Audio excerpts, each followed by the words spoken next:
朋友们，泽连斯基火了，全世界唯一一个敢在美国老大面前硬刚的小弟。当地时间2月28号，白宫椭圆形办公室内，美国总统特朗普和到访的乌克兰总统泽连斯基在媒体面前发生激烈争吵，场面一度失控。整个吵架时长大概10分钟，相关视频完整版我放在节目后面。美国副总统万斯也卷入其中，双方你来我往，各执一词。纽约时报驻白宫首席记者皮特贝克表示，自从1996年报道白宫新闻以来，这是他首次见到如此的场景。在发生激烈争吵之后，泽连斯基被美方要求提前离开白宫，原计划会晤后召开的联合记者会也被取消了。备受瞩目的美乌矿产协议也暂未签署。双方现在闹掰了，特朗普已经管不了矿产协议了，泽连斯基当着全球的面不给美国面子，不给特朗普面子，他现在对泽连斯基是恨之入骨。那为什么泽连斯基这一次选择硬刚呢？难道他不知道离开了美国老大，他们肯定是会惨败的吗？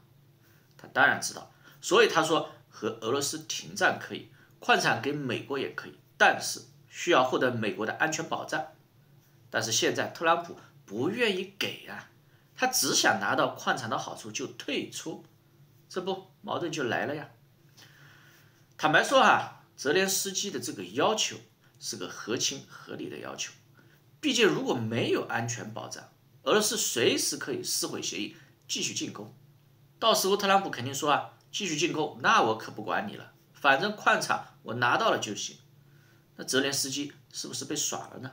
停火停了个寂寞而且现在看起来特朗普很不可靠，泽连斯基一提到俄罗斯如果违反协议怎么办，特朗普就很生气，乱七八糟说一堆，什么普京尊重他之类的。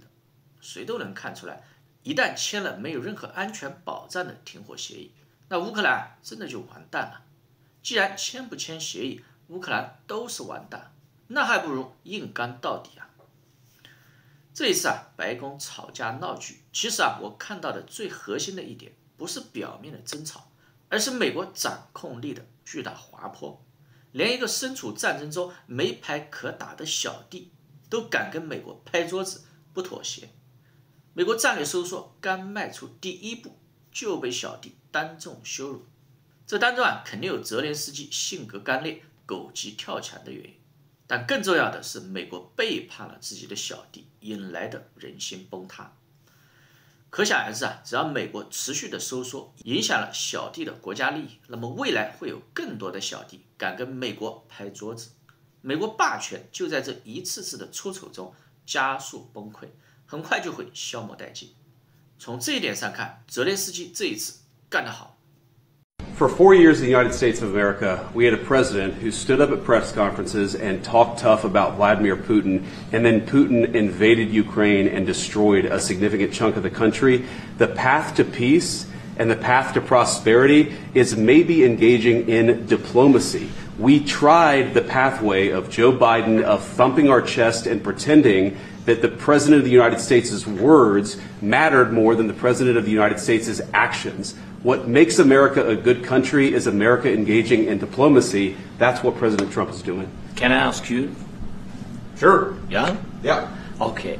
So he occupied our parts, big parts of Ukraine, part of East and Crimea. So he occupied it on 2014. So during a lot of years, so I'm not speaking about just Biden, but those time was Obama, then President Obama, then President Trump, then President Biden, now the President Trump, and God bless, now President Trump will stop him. But during 2014, nobody stopped him. He just occupied and took. He killed people. You know what the contact 2015. 2014. 2014. Well, 2014. Yeah. So I was not here. Yeah, but, That's exactly but right. yes, but during 2014 till 2022, the situation the same. The people have been dying on the contact line. Nobody stopped him. You know that we had conversations with him, a lot of conversation, my bilateral conversation, And we signed with him, me, like a new president. In 2019, I signed with him the deal. I signed with him, Macron and Merkel, we signed ceasefire. Ceasefire. All of them told me that he will never go. We signed him gas contract. Gas contract. Yes, but after that, he broken this ceasefire. He killed our people and he didn't exchange prisoners. We signed the exchange of prisoners, but he didn't do it. That was with a guy named Biden, who was not a smart person. That was with Obama. It was your president. Excuse me. That was with Obama, who gave you sheets, and I gave you javelins. Yes. I gave you the javelins to take out all those tanks. Obama gave you sheets. In fact, the statement is Obama gave sheets and Trump gave javelins. You got to be more thankful. Because let me tell you, you don't have the cards. With us, you have the cards. But without us, you don't have any cards. One more question to Mr. Vice President. I'm sorry. Going to be a tough deal to make. Because the attitudes have to change. What if Russia breaks ceasefire? What if Russia breaks peace talks? What do we do then? I understand that it's a heated conversation right now. What are you saying? She's asking, what if Russia breaks the ceasefire? What if anything? What if a bomb drops on your head right now? Okay? What if they broke it? I don't know. They broke it with Biden because Biden, they didn't respect him. They didn't respect Obama. They respect me. Let me tell you, Putin went through a hell of a lot with me. He went through a phony witch hunt where they used him and Russia.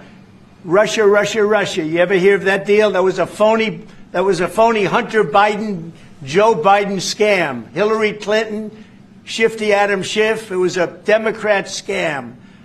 And he had to go through that. And he did go through it. We didn't end up in a war.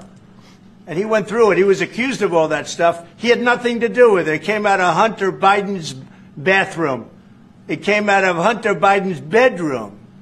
It was disgusting. And then they said, oh, the laptop from hell was made by Russia. The 51 agents. The whole thing was a scam. And he had to put up with that. He was being accused of all that stuff. All I can say is this. He might have broken deals with Obama and Bush, and he might have broken them with Biden. He did, maybe. Maybe he didn't. I don't know what happened. But he didn't break them with me. He wants to make a deal. I don't know if you can make a deal. The problem is I've empowered you to be a tough guy. And I don't think you'd be a tough guy without the United States. And your people are very brave. But you're either going to make a deal or we're out. And if we're out, you'll fight it out. I don't think it's going to be pretty, but you'll fight it out.